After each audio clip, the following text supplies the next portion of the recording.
வெல்வோம் 200 படைப்போம் வரலாறு என்று சொல்லியிருக்கிறார்கள். நிச்சயம் அந்த வாக்கு மெய்ப்பிக்கப்படவிருக்கிறது என்பதை எடுத்து சொல்லியிருக்கிறேன்.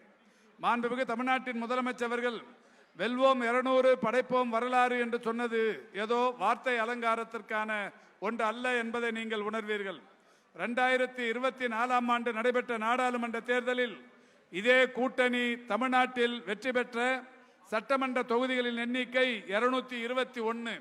234இல் 221 இடங்களில் திமுக கூடுதல் வாக்குகளை பெற்று 39க்கு 39 பாராளுமன்ற தொகுதிகளிலும் அன்றைக்கு இந்த கூட்டணி வெற்றி பெற்றது. மீதம் இருக்கிற 13 இடங்களில் மட்டுமே அதிமுக 8 இடங்களிலும் பாமக 3 இடங்களிலும் 2 இடங்களில் தேமுதிகவும் அன்றைக்கு பெற்றது.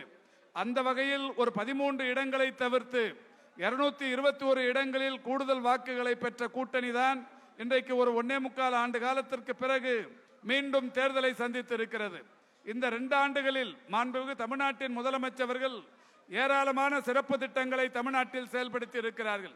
24 லட்சத்திற்கும் மேற்பட்ட முதியவர்கள் மற்றும் மாற்றுத்திறனாளிகளுக்கு வீடுகளுக்கே தேடி சென்று ரேஷன் பொருள் வழங்குகிற தாயுமானவர் திட்டம், அதேபோல் அன்பு கரங்கள் என்கின்ற திட்டம், தாயையும் தந்தையையும் இழந்த குழந்தைகளுக்கு மாதந்தோறும் 2000 ரூபாய் அவர்களுடைய 18 வயதை வரை தருகிற திட்டம் அன்பு கரங்கள் திட்டம், வயது முதிர்ந்தவர்களுக்கான பாதுகாப்பு இல்லங்கள் அன்பு சோலை திட்டம், 10,000 இடங்களில் முகாம்கள் நடத்தி அவருடைய குறைகளை கேட்டறிந்த உங்களுடன் ஸ்டாலின் திட்டம், 1256 முகாம்கள் முழு உடற் பரிசோதனை முகாம்கள் என்கின்ற வகையில் நடத்தப்பட்ட நலம் காக்கும் ஸ்டாலின் திட்டம், 14 வயது இளம் பெண்களுக்கு HPV வேக்சின் அளித்த திட்டம், இப்படி ஏராளமான திட்டங்களை அறிவித்திருக்கிற முதல்வர் 200 இடங்களில் வெல்வோம் என்று சொல்லியிருக்கிறார்கள்.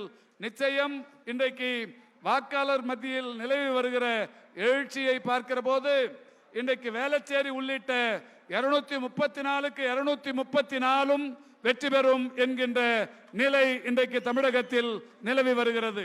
இன்று காலை கூட நம்முடைய தமிழ்நாட்டின் முதலமைச்சர்கள் வேட்பாளர் ஹசன் மௌலானா அவர்களோடு வாக்கு கேட்டு காந்தி சாலையில் முழுமையாக 1 கிலோமீட்டர் தூரம் வரை நடந்தார்கள். அந்த 1 கிலோமீட்டர் தூரத்திற்கான காந்தி சாலையின் இருமருங்கிலும்